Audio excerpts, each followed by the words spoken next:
इस कार्यक्रम के प्रसारण पुण्यार्जक हैं Shri Kanwar Lal ji Mahavir Prasad ji Patni, RK marble group, Madanganj, Kishangarh, Rajasthan.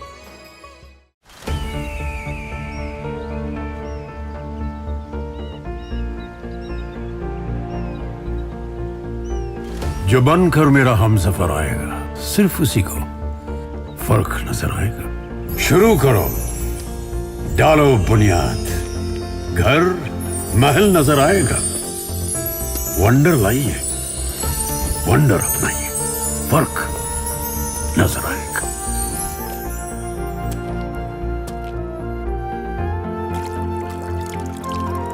पानी भर लो अंजलि में, चांद उतर आएगा।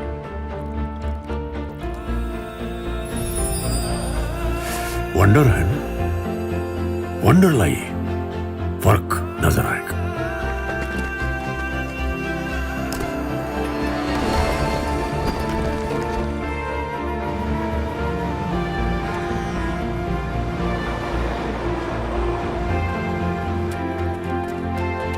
पहला घर तो खड़ा करो, शहर नजर आएगा।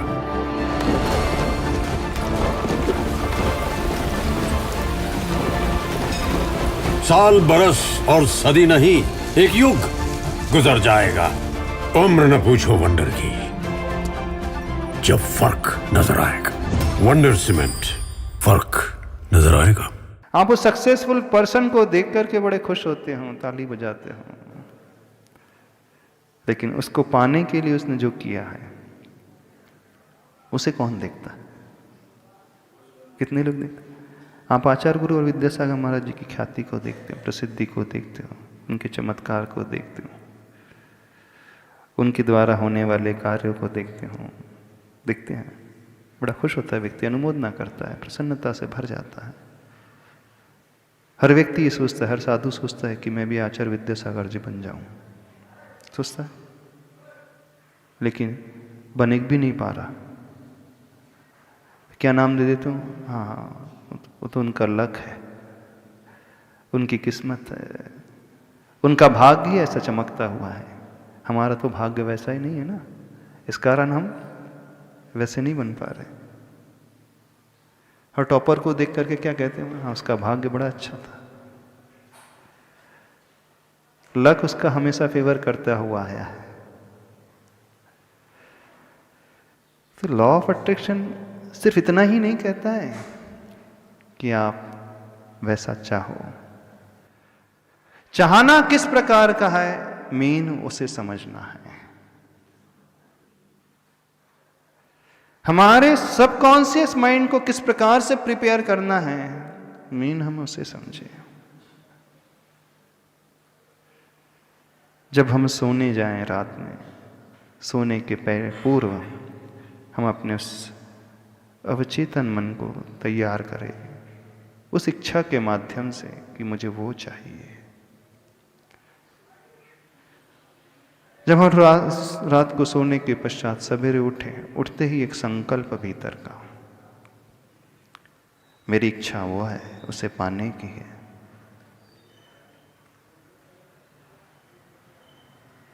वो अंदर की प्यास, वो अंदर की तड़पन, तुम बिन मैं व्याकुल भयो जैसे जल बिन मीन। क्या अर्थ है इसका? मैं बड़ा व्याकुल हो रहा हूं, जैसे जल के बिना वो मछली व्याकुल होती है, जैसे वो तड़पती है, छटपटाते रहती है। क्यों छटपटाती है? क्यों बताना? उस मछली को जल से जब निकाल दिया जाता है, नदी से बाहर तट पर डाल दिया जाता है, कभी देखा है? उछलती रहती, तड़पती। क्यों उछलती रहती? ऑक्सीजन की कमी के कारण। क्यों तड़पती है वो? ऑक्सीजन तो पानी में भी थी, ऑक्सीजन तो इधर एटमॉस्फेयर में भी थी, नहीं है? उससे ज्यादा ऑक्सीजन यहां नहीं है, बताना। वो मछली क्यों तड़पती है? पानी को पाने के लिए कि पानी में रहने वाली ऑक्सीजन को पाने के लिए? किस लिए? तो तड़पन क्या दिखा रही है? मछली का एक एक रोम रोम उस समय डिमांड कर रहा है, किसी तरह मुझे वो जीवनदायी शक्ति मिल जाए। हाँ, मछली की विशेषता है कि वो ऑक्सीजन पानी से ही ले सकती है, एयर से नहीं ले सकती, क्योंकि इसके शरीर की संरचना इस प्रकार की है। और जो ह्यूमन बीइंग है, भूमि गोचरी जो होते हैं, वो पानी में रहने वाली ऑक्सीजन को नहीं ले पाते, वो एयर से ही ले सकते हैं, क्योंकि उनके लंग्स इस प्रकार के हैं। मेन प्रश्न है वो तड़पन क्यों पैदा हो रही है मछली के भीतर?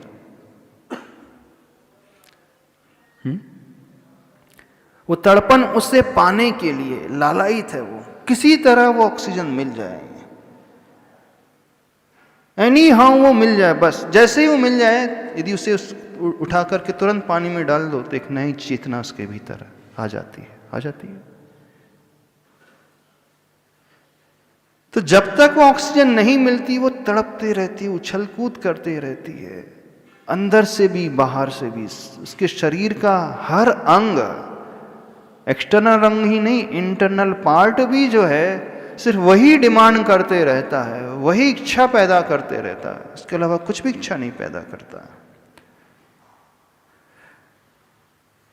तो जैसी व्याकुलता उस मछली की बिना जल के होती है, क्या वैसी व्याकुलता आपकी होती है जब तक जो आपने चाहा वो ना मिल पा रहा हो? आपके हाथ, आपके पैर, आपकी आंखें, आपकी नाक, आपका मुख, आपके कान, आपके शरीर के इंटरनल पार्ट्स, क्या वो डिमांड करते हैं? बताना। महाराज जी वो कहाँ? आपको अपनी इच्छा कब आती? जब थोड़ा फ्री टाइम होता है तब याद आती है, हाँ मुझे भी वो चाहिए। यानी आप उस आयरन पीस की भांति रहते हैं जहां सारी एनर्जी स्कैटर्ड होती है, प्रॉपर अलाइनमेंट में उसके तत्व रहते ही नहीं है। आयरन को मैग्नेट बनाने के लिए, उस पीस को मैग्नेट बनाने के लिए प्रॉपर अलाइनमेंट करना बहुत आवश्यक है। बस वो चुंबक बन जाएगा ना, वो चुंबक बनते ही फिर वो आयरन पार्टिकल जो निडल्स आदि हैं, कितनी भी दूर क्यों ना हो, उसे खींच लेंगे। फिर उस निडल को कुछ नहीं करना पड़ता है, वो चुंबक जो है अपनी शक्ति के माध्यम से उसे खींच लेता है। तो जैसा वो मैग्नेट उन तत्व को खींच लेता है, उस लोहे को खींच लेता है, वैसे ही जिसकी इच्छा शक्ति इस प्रकार से कन्वर्ट हो जाती है, यानी उस रॉ आयरन से बदल करके मैग्नेट के रूप में अलाइनमेंट में हो जाती है, फिर उन वर्गणाओं को अट्रैक्ट करने लगता है। अब प्रश्न ये है कि हम उसे अलाइन करें कैसे? कैसे अपनी एनर्जी को, अपने तत्वों को, अपने एट्रीब्यूट्स को उस रूप में कन्वर्ट कर दें कि सब कुछ वो अट्रैक्ट वैसा ही वैसा करने लगे। कि सबके साथ प्राय ऐसा होता है और 99% लोग अनसक्सेसफुल रहते हैं। फैक्ट यही है। आपको उनकी स्टोरी पता चलती है जो सक्सेसफुल हो जाते हैं, जो 99% जो फेलियर रह जाते हैं उनकी स्टोरी नहीं आती लाइट में। लाइमलाइट में आती नहीं आती, उन्हीं की आती है जिन्होंने पा लिया। जो नहीं पा पाए, जिन्होंने नहीं प्राप्त किया, उनको कौन सुनता? सुनते हो आप? कभी पढ़ा आपने? कोई नहीं पढ़ता, उसको तो पब्लिश भी नहीं कोई करता होगा। पब्लिसिटी उसे ही मिलती है जो सक्सेसफुल हो जाता है, जिसने प्राप्त कर लिया उसे को पब्लिसिटी मिलती है। तो वे जो 99% नहीं अचीव कर पाते हैं उनके साथ क्या होता है, और जो 1% लोग अचीव कर लेते हैं उनके साथ क्या होता है, वे अपने साथ कौन सा पुरुषार्थ करते हैं, हमें यह समझना है, बस और कुछ नहीं समझना। फिर वो लॉ ऑफ अट्रैक्शन हमारे लिए बड़ा कार्यकारी हो जाएगा और बिल्कुल इफेक्ट करता है, पैदा करता है।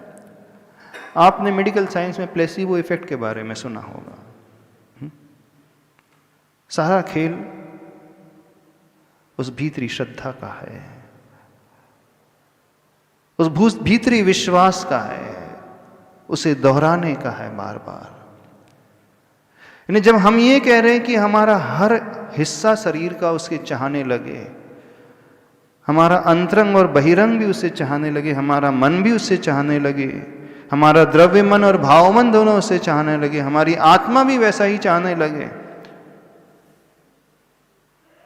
तो वह अंदर का श्रद्धा का भाव, उसे बार बार हम दोहराना सीखें। तो उसकी प्रक्रिया क्या है? जो हम चाहते हैं बार बार उसे रिवाइज करते चले जाएं, रिपीटेडली उसे कहते चले जाएं, सिर्फ बाहरी शब्दों से नहीं, भीतरी शब्दों से। जब व्यक्ति भीतरी शब्दों से उसका भीतरा का अंतर जल, उसका हृदय बार बार उसे रिवाइज करने लगेगा, फिर उसका पुरुषार्थ उसके अनुरूप होने लगेगा।